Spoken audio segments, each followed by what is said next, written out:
Ladies and gentlemen, my name is Demigod Shmurda here. Hello and welcome back to another video. And today, guys, we are back for another episode of the Skylanders Swap Force Soul Link. If you guys missed the last episode, it was on Igknight's channel. I would highly recommend going and checking it out. That'd be greatly appreciated. And speaking of Igknight, do your intro. Actually, I'm feeling quite toasty, thank you. Hey, Ivory, come check this out. I'm giving you the silent treatment. Until I spoke, then the silent treatment was kind of broken, so never mind, scratch what I just said. There's a blizzard baller pummeling the northern wall, Skylander. Meet me up there and we'll Right. use the catapult to bring it down. Absolutely. I don't even remember one. Skylanders of the tech element. Oh yeah, I get to stay as Magna Charge. How great is that? So, be honest with me. Did you go into the level as soon as I started doing my intro? Yep. Oh. I'm trying my hardest to be funny here, and it's just not working out. I'm either being mean or just cringy. Mostly cringy. Haha, internet funny man, ignite the fire. Oh boy. I didn't get hit. I almost got hit, but I didn't get hit, and that's what counts. It's like Rocky Balboa, you know, his awesome speech from the sixth movie, which is like the best part of the sixth movie. It's not how hard you get hit, it's how hard you can take the hit. And that was my terrible Stern impression, by the way. I'm not gonna lie to you. I've never seen any of the Rocky movies before. Okay, here's my advice for the Rocky movies. If you want to watch them, just skip the fifth one. Now where's this gosh darn Twispic Cyclops? He always hides from me. Skip the fifth one. Got it.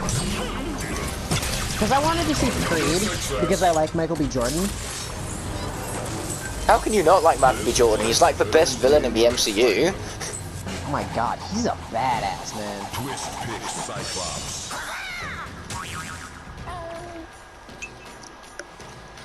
To be honest, it's been ages since I've seen the first Creed, but I'm just going to go out there and say that the second one is better, just so I can prove that there is actually one sequel that is better than the original, despite what we said in the previous episode.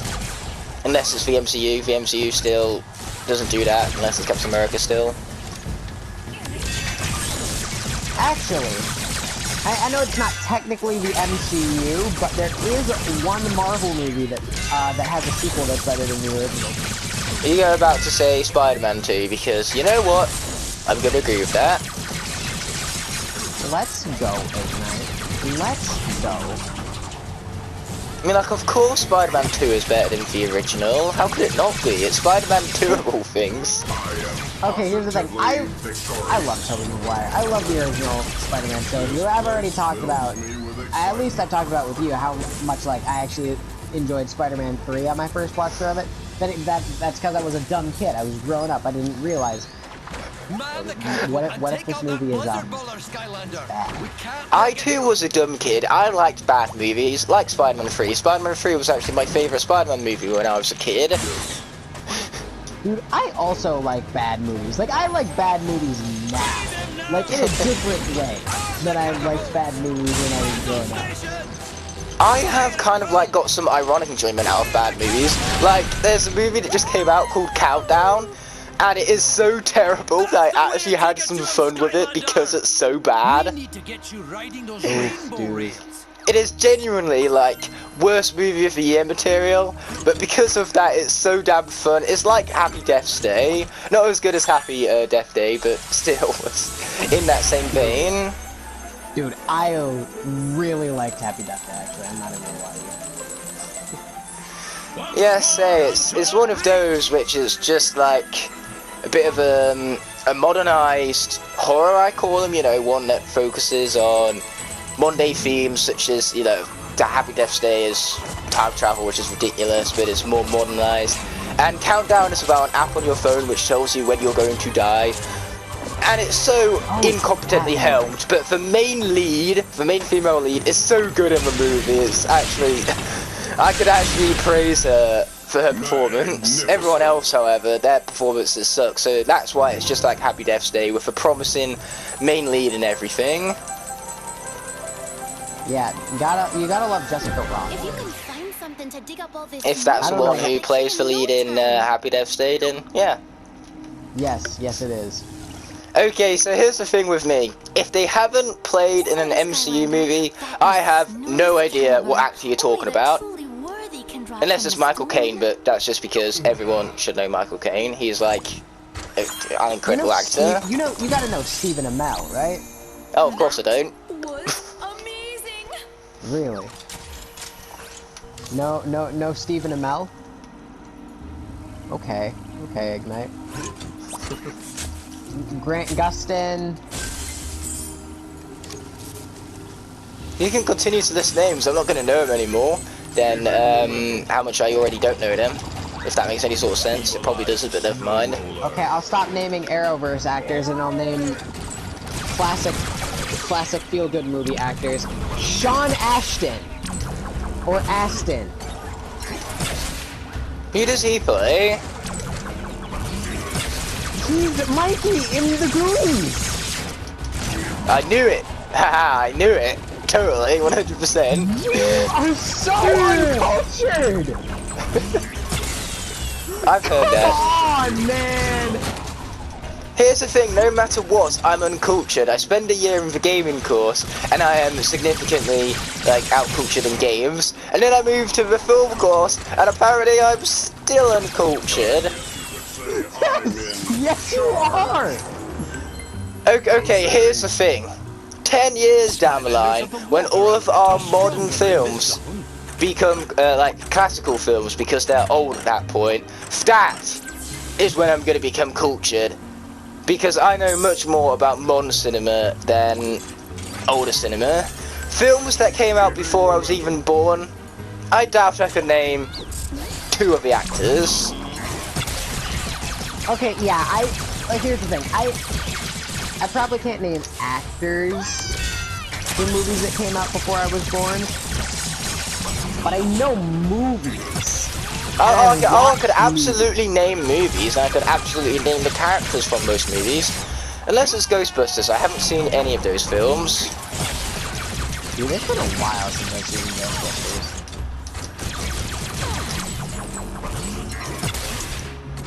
I know Bill Murray, and that's it. And also because he was the guy in Groundhog Day. What was the film that you was like, mad about that I haven't watched yet? What was it called? I can't even remember. Day Off. That one, yes. The fact that it's got like a million references, which I get on a day-to-day basis, but I have no idea that it's from that movie. Yeah. You'll have to move fast and get that illuminator relit before the Oh, elves Winter lose Keep is so courage. good looking at Use the night time. laser Like honestly, I love the over change up there. of the graphics. It looks cool. Yeah, man. That looks sick, man. Actually, I got Fallen Jedi recently, and that's one thing I do want to talk about. It does some very technical, some very cool technical-based stuff. There's one sequence in it where it's the first 5 minutes, by the way, so I don't think it's much of a spoiler. Well, I'm not planning on getting in the game anyways. Oh, it's so good though, but anyways, as I digress. What happens is that you go to interact with the door, and then when you turn the camera 180 degrees to look behind you, the setting has completely changed. And then when you go to look back at the door again, the setting's also changed from there. So basically you've gone from this train sequence to going on to one of the Imperial cruisers, or whatever their name is, for the big ones. You know, those big ones. And it's so cool. It's so well done.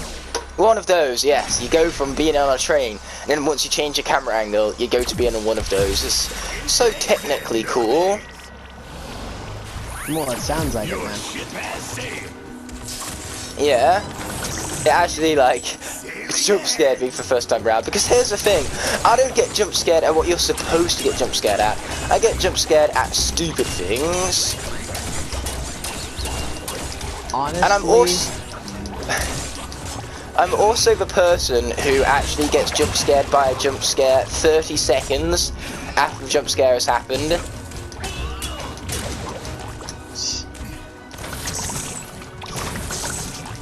I haven't, like, I can see you just being like, wait, that was supposed to be a jump scare?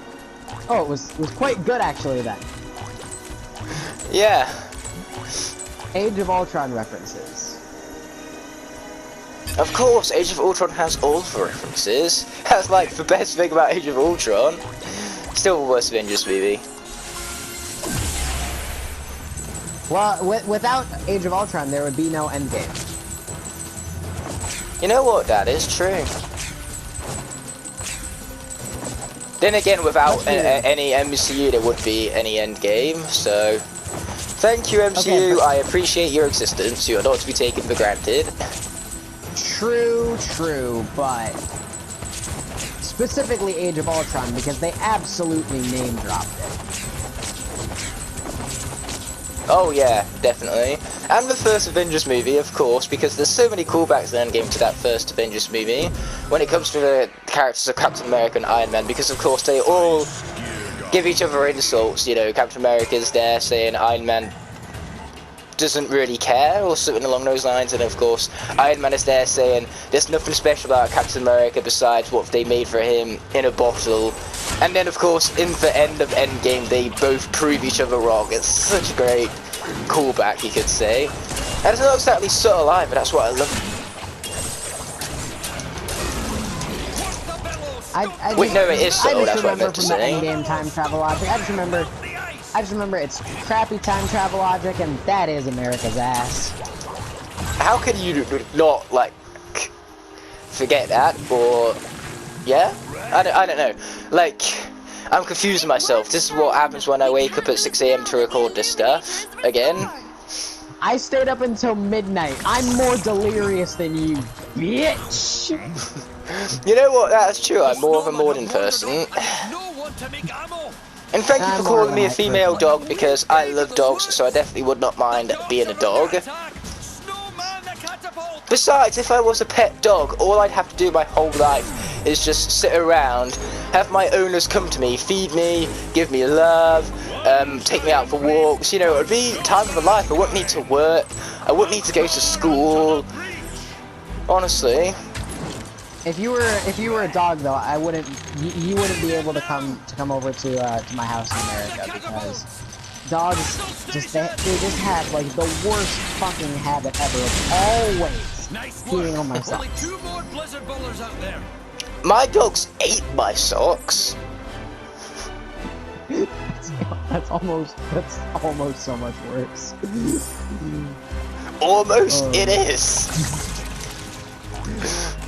Yeah. What was that voice crack there?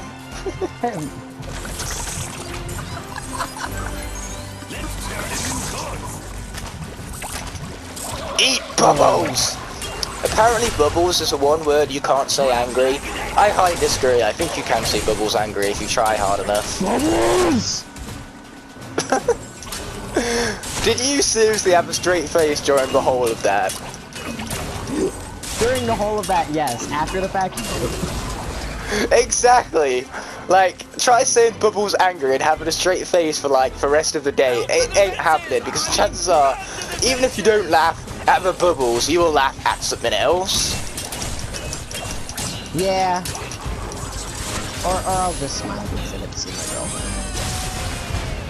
Aww, that's cute.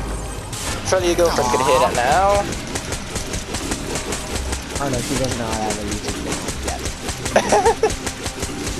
Wow, okay, here's one thing I should tell everyone. So of course, Skylanders is a child's game, and most people are afraid about telling other people that they like Skylanders because they're worried about being bullied for playing something so, quote-unquote, babyish. Well, me, I'm confident enough to have actually told everyone in my media class, and you know what? Because they're more interested in film, about 80% of them don't even play video games anyway, and the ones who do, you'd be surprised. The 4 people in my media course right now who actually play games have all played Skylanders in the past and have some sort of nostalgia behind it, so they actually respect me for playing it. So my advice is just to anyone who's afraid of telling anyone that they love Skylanders, just go out and do it. Just tell everyone, you know, be prideful about it, be proud of the things you enjoy, and if they want to take that away from you, then that's on them. Screw them, you know, they don't know who you are, and they aren't worth your time. Yeah, exactly. Like, how, like, what are the chances of that, first off? And second off, that's epic. Yeah, exactly, it is epic. It's how I gained, like, 6 subscribers in one day. Just everyone in my media course subscribing to me.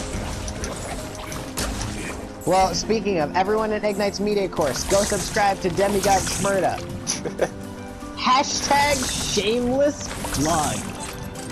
You know what, I'll do you one better. Everyone in Demigod's channel, go and subscribe to Godders Gaming. What? Godders with a Z. It's, it's someone on my Igknight, media my course, he controller's has dead. a YouTube channel. Oh no, he has a dead controller. I've got to be careful or else I'll have a dead water buckler, which is much worse. Oh, please tell me that these batteries work. The batteries in my other controller, please. No, I have to go upstairs and get batteries. I didn't even know that you could use batteries in Xbox controllers. I thought it was All all, right, Igknight, this is your chance to catch up. battery This is based. your chance to catch up. Why, where are you right now? Going upstairs to get batteries. I mean in the game, you dummy. Third turret segment? Or not turret, slingshot. Oh, I just beat the second one, so yeah, you're right, this is my chance to catch up. Oh, and these were non-reusable batteries anyway. In the garbage. Oh, poor batteries, what did they ever do to deserve this? They just get used and abused and then thrown away just like that. It ain't right. Reusable batteries. Oh no, don't tell me these ones are... Hashtag justice for batteries. Igknight, this is your chance to catch up. Yep, for sure. This is your chance to catch up. Okay, which pile of batteries is the charged ones? That, my friend, is what I would call a good question. Oh, thank God!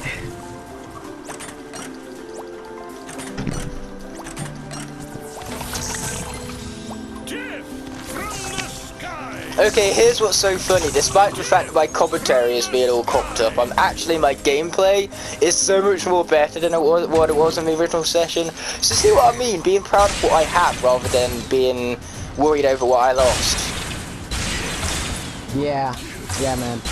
And you know what? I'm not gonna lose 2 characters in Phantasm Forest this time. You lost 2 last time? Yeah, Hoot Loop died first, then you killed Doomstone, and then Freezeblade died. You know No, what? but As long as Freezeblade you died don't in lose, Chaos's level, never mind. as long as you don't lose Hoot Loop, I will actually be able to swap out with Doomstone in Phantasm Forest, so we shouldn't lose him. Okay, Because good. that's the only reason I lost him, because I couldn't swap out when the Undead Element arised. Yeah, that was my B, man.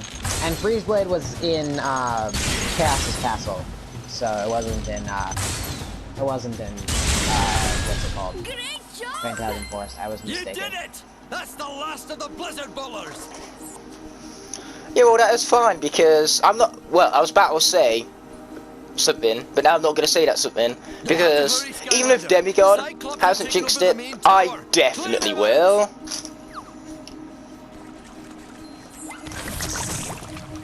You're right. I absolutely jinxed it. Earth. Oh, thank God I get to switch because I was half dead. Rubble Rouser. Once more unto the breach. Never seen someone so hyped for Rubble Rouser, hype enough to say his name in a not so normal tone. Yo, this character's lit. What do you mean? He might be lit, but I've never seen anyone like be so excited to play as him, to be honest. This character is like super ridiculous powerful, man. His attack is massive. Okay, whenever anybody says the word massive, it gives me flashbacks to a time on holiday, to which, that we found this little island with a small little area towards, leading towards it over for sea. And this was in Spain, by the way. I can't remember where in Spain, but it was in Spain or the same. And what wound up happening is that me, my mum, and my sister, for one summer holiday, went over to this little island by going over this little pathway that led towards it. And my mum's flip-flops along the way completely broke halfway towards the island. So what happened is that she literally had to limp to the island because the walkway wasn't exactly clean. Like, there was stones, sharp rocks everywhere, so she had to be incredibly careful. Luckily, she didn't cut herself, which was very fortunate. But what wound up happening is that I had to run back to the hotel room, which, just my luck, it was on the complete opposite side of the resort. So it was like a 15-minute walk there and a 15-minute walk back, because it was a huge resort, mind you. And whilst I was gone, apparently on that island, my mum and my sister saw a massive rat. And our holiday friends afterward took the absolute mickey out of them for it, because none of us saw it. So we was there just saying, oh yeah, it was a massive rat. So now whenever anybody says the word massive, I just flash back even to taking the mickey out of my mum and my sister for that massive rat, quote unquote. And you've got to say it like that too. You can't just say massive, you got to say massive. Massive. Massive. Oh boy, watch out for snowballs. Isn't that the name of a character from Bolt? Or no, it's not from Bolt. Isn't it from Stuart Little? That I wouldn't know. Are you telling me you haven't seen the masterpiece, which is Stuart Little too? I haven't seen Bolt in years, and I don't think I've ever seen Stuart Little. Okay, Stuart Little 2 is another one of the examples where the sequel is actually better. Stuart Little 2 is a masterpiece. I don't care what anybody says.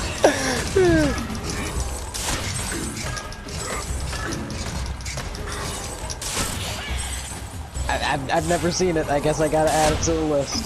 Oh yeah, absolutely. You'll get so much ironic enjoyment out of it, like several other bad movies. Let's see. That's gonna go. But the thing is that it's not even ironic enjoyment, it's actual enjoyment because it's actually good. It's a film that should be so bad, but is actually good. Now it's a party. Because here's the thing, you ever hear in reviews about, oh, the premise was so promising, but they fucked it up. This film is the total opposite. The premise is so bad, I don't even know how the script got past the pitching stages, and yet they still made it. And by all accounts, it should be a bad movie, and yet it is somehow so good. Well, that's great, man. Welcome back to Woodborough. I'm gonna buy another legendary treasure. What can I do? Because I'm Sure, you do that whilst I have to listen to Doofus Rufus, since he can't shut up. Okay, now I can shut up, thank heavens for that. You're telling me that I beat the level faster than you again when I started after you? I just can't be asked to try when it comes to speed. That's my excuse. I'm always clicking my dash attack button, man. How do you not, like, how do you have a character with a dash attack and you just don't click the dash attack button? What, you want about Washbuckler? Oh, I did click the dash attack button. Plenty, actually. Oh, okay, because I did it with Freeze Blade a time as well, man. I hit the circle button. I'm so good with PlayStation 4 controllers that I know exactly where the circle button is without looking at my controller. I mean, yeah, it's the same way with, like, me and Xbox controllers. The only, like, real console I have a problem with is Nintendo console controllers, because X and Y are swapped. That is so true. That always, like, whenever I go back to play my Xbox, I always get it mixed up. It's like, press the X button to quit out of the game, blow up your Xbox, etc, etc. Press the Y button to continue.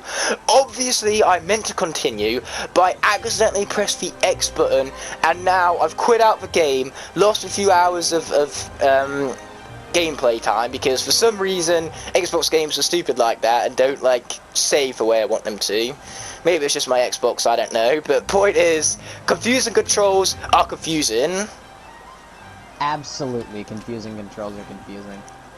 The worst case of that is Trap Team, because in Trap Team, or for the Wii U at least, you can still play with your Wii Remote and Nunchuck, and some idiots, when programming the Wii Remote controls for Trap Team, decided, wouldn't it be fun after Swap Force to swap over the primary and special attack buttons, so that now the primary attack is mapped to what was the tertiary attack, the tertiary attack is now what was the secondary attack, and the secondary attack is now what was the primary attack. That sounds awful. Right after Swap Force as well. So, Swap Force had a few mix-ups as well. They made the A button the jump button, when I think the jump button should have been B, so then the attack buttons were the same. No, C even, for the jump button. But no, I spend a year getting used to those controls, and then Trap Team comes out and swaps them over again. Dude, that sucks, man. Like, big rip, honestly. Exactly. So again, end of this episode then. I was just gonna say, Trap Team does everything right but that, but yeah, let's totally end off the episode, man. So, guys, if you enjoyed this episode, aka if you enjoyed the Demigod, Shmurda, and Ignite the Fire podcast while we play Skylanders, please be sure to leave a like and a comment. That'd be greatly appreciated. Also, be sure to click that subscribe button if you haven't already, so that you can join us as soon as friggin' possible. While I'm plugging everything else, be sure to click the bell so that you get notified whenever we upload one of these crappy videos. But apart from that, I will see you guys in the next one. Peace out, guys. Remember, got your Logging out.